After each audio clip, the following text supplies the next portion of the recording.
Ayo cepat kau masuk lah. Lama kali kau. Cepat masuk. Ayo.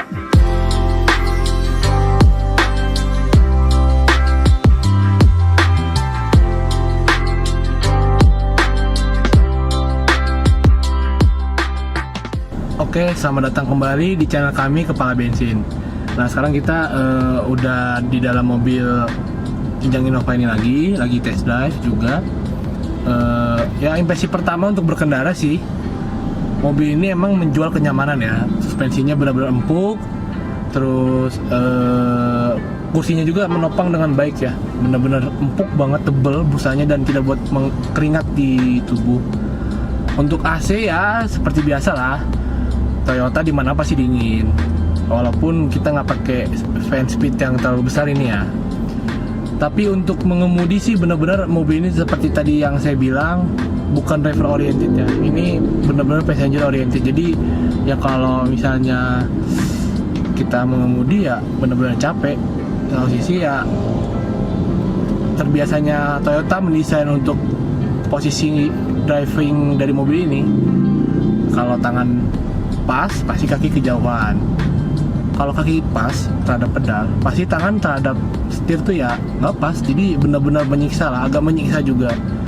Terus untuk feel pedalnya sih ya benar-benar nggak enak juga sih. Yang satu kopling, benar-benar capek karena ini mobil koplingnya keras banget. Saya nggak tahu entah itu settingan atau emang dari sananya keras.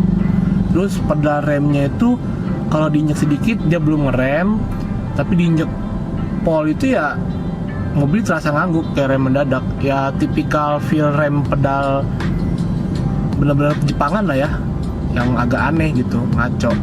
Untuk gas juga dia menggantung, jadi ya nggak enak sih, lebih enakan piano ya. Coba aja Innova pakai pedal model piano, kayaknya lebih enak sih. Terus untuk setir ini jujur aja ya bener-bener keras juga, karena gak keras sih, berat, karena emang mobil ini masih dilengkapi dengan power steering yang pakai hidrolik. Jadi ya belum seringan EPS yang elektronik, cuma ada kelebihannya dari situ. Feel berkendaranya masih agak lebih enak dibandingkan MPV sekarang yang sudah pakai EPS.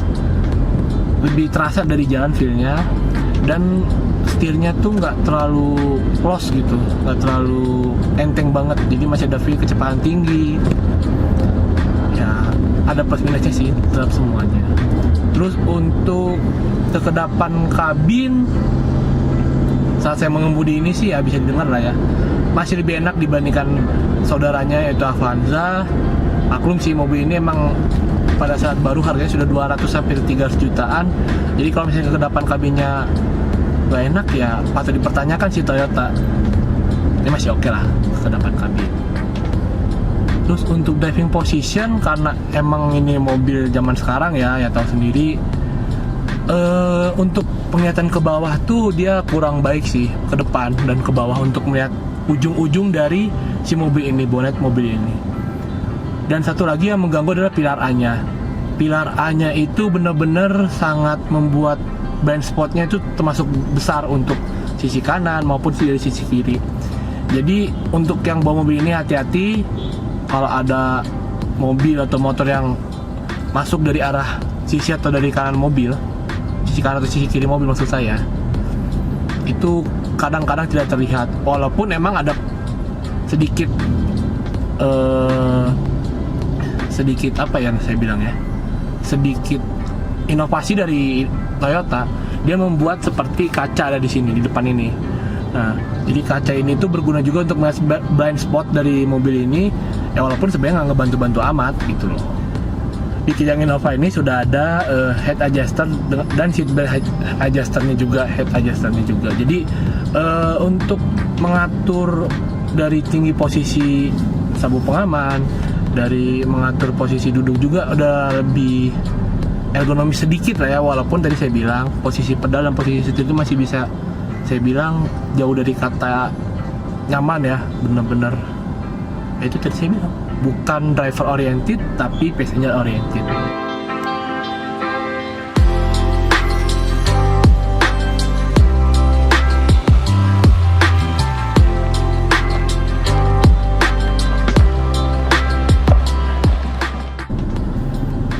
Oke, saya sini akan membahas tentang bagaimana kepraktisan mobil ini di mata saya sebagai pengendara ya.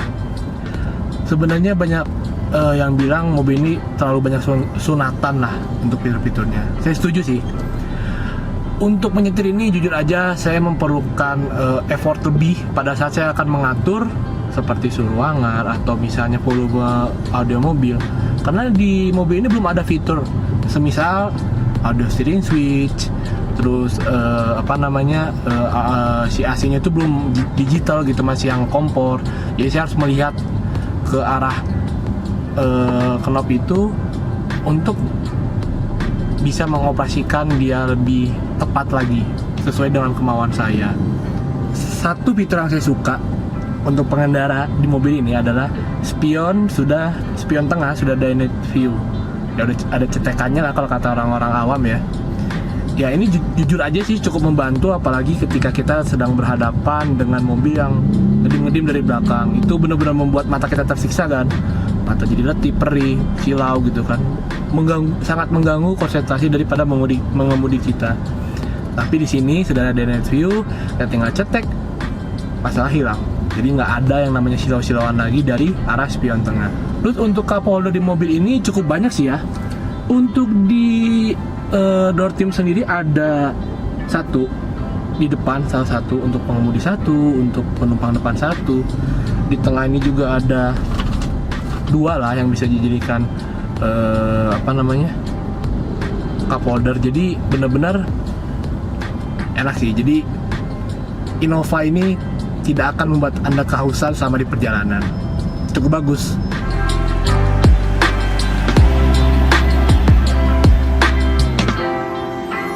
Nah sekarang tuh kita lagi di dalam kota Bandung. Kondisi sekarang tuh macet banget ya. Jujur aja saya merasakan mulai agak pegel di kaki kiri karena menginjak kopling. Dan satu lagi, saya bilang ini remnya bener-bener ngaco sih. Feel pedalnya ditekan dalam salah karena dia langsung rem mendadak, remnya langsung keras gitu ya, rem hard braking lah istilahnya. Tapi gian ditekan dikit kayak ngerem, jadi agak bermasalah juga sih di situ. Oke, untuk mobil ini sih banyak yang mengeluhkan ya. Kita tahu sendiri lah penyakitnya mobil ini, boros. Ya jujur aja kami mengakui hal itu. Mobil ini sangat benar-benar boros ya, 2000 cc, malah sudah PPTI.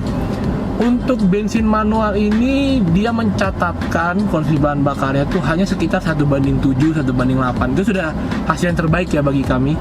Dengan ya kalau kata orang-orang kaki sekolah, dengan gaya mengemudi yang santai, itu agak susah juga sih didapatkan 1:7.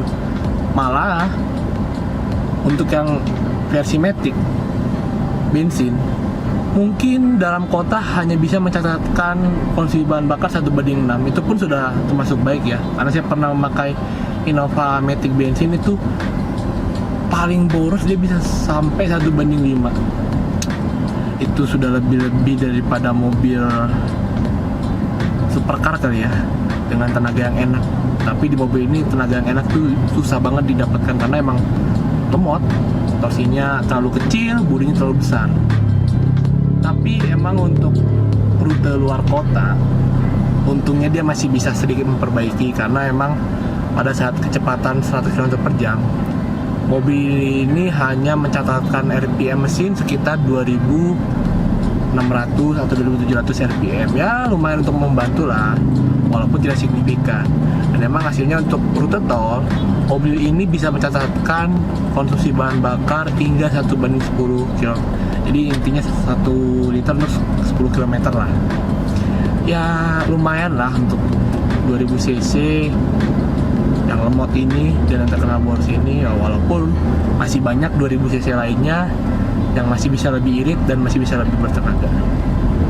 Oke, kita akan membahas masalah pengalaman mobil saya menggunakan mobil ini, ataupun mungkin banyak orang juga mengalaminya ya.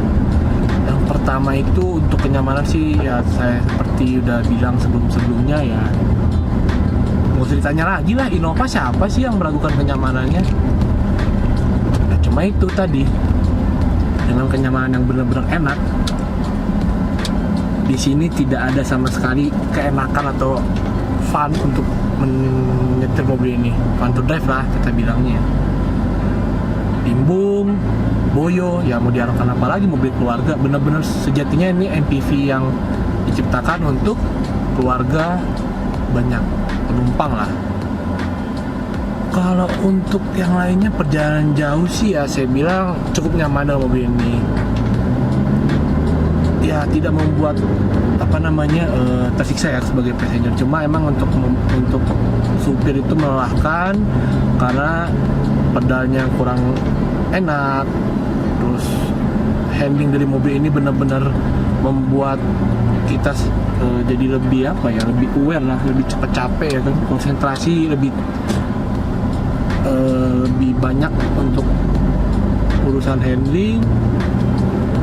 Terus untuk duduk sih ya nggak ada problem lah ya, Innova ya kan, harga dengan segitu. Setelah itu kelasnya sudah di atas LMPV, pasti untuk duduk, untuk jok sudah lebih tebal, lebih empuk. Ya walaupun sebenarnya salah satu hal yang kami tidak suka dari Toyota adalah dia tidak menghadirkan fitur jok kulit di semua line up-nya pada saat zaman ini mobil ini ada. Ya jujur sih seharusnya bisa sih, untuk waktu zaman dulu tuh tipe V itu sudah mulai menginjak harga 300 juta, seharusnya sudah seharusnya. Cuma Toyota sampai fitur sunatnya benar-benar parah.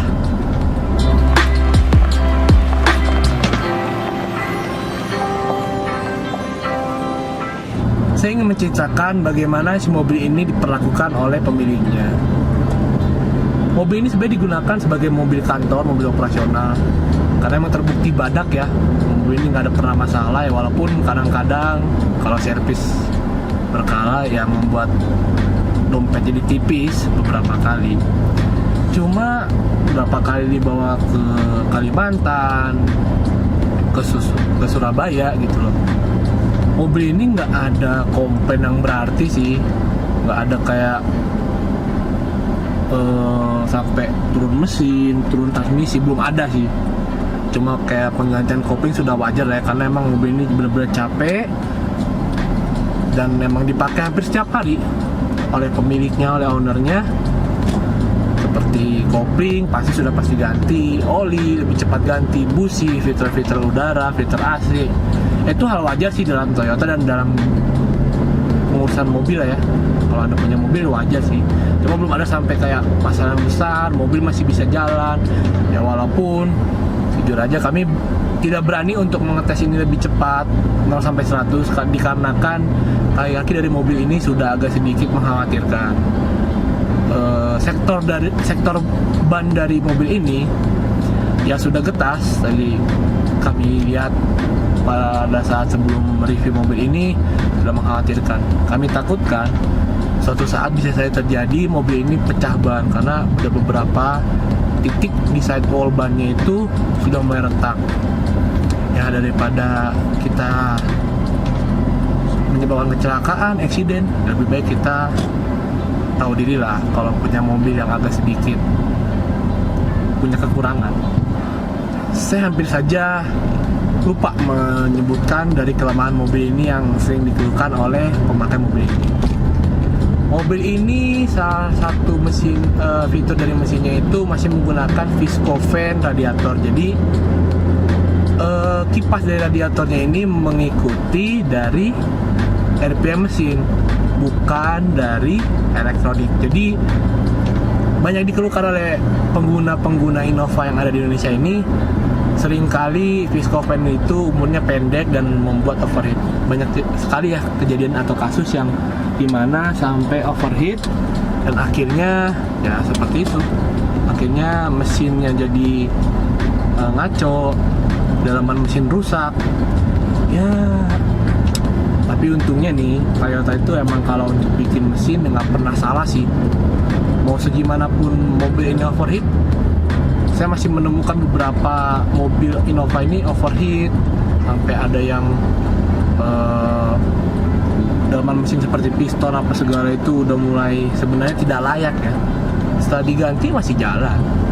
Ya maksud kita bukan sampai blok mesin pecah ya. Ya kalau blok mesin pecah ya mungkin mobil ini akan menjadi abandon cart mungkin. Mobil ini pada saat kami tes sudah menempuh jarak 142.944 km pada odonya. Untuk mobil tahun 2013 lumayan lah ya, jauh. Karena beberapa mobil masih ada tuh yang masih kilometer di bawah 100.000. Nah, cuma tadi saya bilang ini mobil pekerja, bukan mobil keluarga yang emang garage queen atau mobil keluarga yang dipakai hanya seminggu sekali, 2 minggu sekali. Ini benar-benar hampir tiap hari dipakai oleh pemiliknya. Sebuah nilai plus sih. Di saat mobil-mobil lain mungkin kilometer segini sudah mulai jajan banyak, spare part sudah mulai menua ya kan, udah gitu banyak yang aus, tapi mobil ini hebatnya masih bisa bertahan ya, walaupun ada pergantian fast moving part ya, kan yang slow moving part itu jempolannya buat Toyota. Tapi ya baik lagi, di dunia ini tidak ada yang sempurna kan. Kalau kita pengen nyaman, kadang-kadang ada yang dikorbankan, spare part yang ringkih atau mungkin mobil yang boros. Ya tetap ada pro dan kontra, plus dan minus. Cuma kali ini untuk Toyota Innova saya angkat jempol untuk Toyota Astra Motor. Saya ingin menceritakan kenapa pada saat ini di pasar mobil bekas Innova bensin itu cenderung harganya turun drastis, apalagi dibandingkan saudaranya Innova diesel. Jujur aja saya pun sebenarnya kalau dari hati kecil saya pengennya sih ya Innova diesel, lebih bertenaga, terus lebih irit. Cuma ya harganya mahal lah pada saat baru maupun sekarang pada saat bekasnya. Mungkin bedanya harga mobil bekas yang Innova bensin dengan Innova diesel dengan tipe yang sama, transmisi yang sama, tapi mesin berbeda antara bensin dengan diesel, mungkin di sekitaran 40 jutaan kali ya. Nah, hal ini tuh disebabkan karena emang seperti kami bilang sebelumnya, kelemahan dari Innova bensin ini boros, lemot, ya bener-bener tidak fun to drive. Bener-bener ya kalau misalnya Anda punya supir, Anda sebagai mungkin bos baru atau baru meniti karir menjadi eksekutif muda, ini layak sih untuk diperhitungkan jika Anda memakai supir ya, ingat. Tapi kalau untuk setir sendiri, kita bawa di dalam kota dengan tingkat kemacetan yang tinggi, manual, bensin, kurang enak. Apa yang mau diharapkan kembali? Gak ada sih, cuma hanya untuk kenyamanan aja.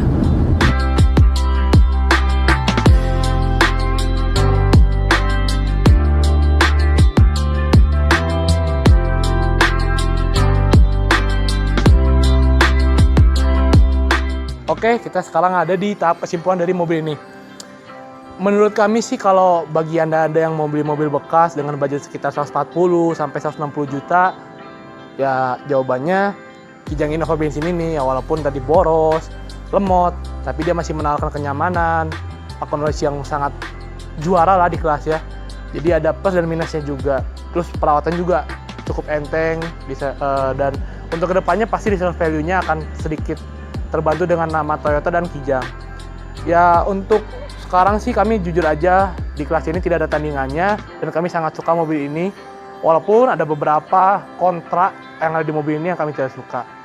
Oke, segitu saja video review dari kami. Terima kasih telah menonton. Jangan lupa like, subscribe, dan komen. Jangan lupa juga untuk menyalakan notifikasinya. Sampai ketemu di video-video kami selanjutnya. Bye!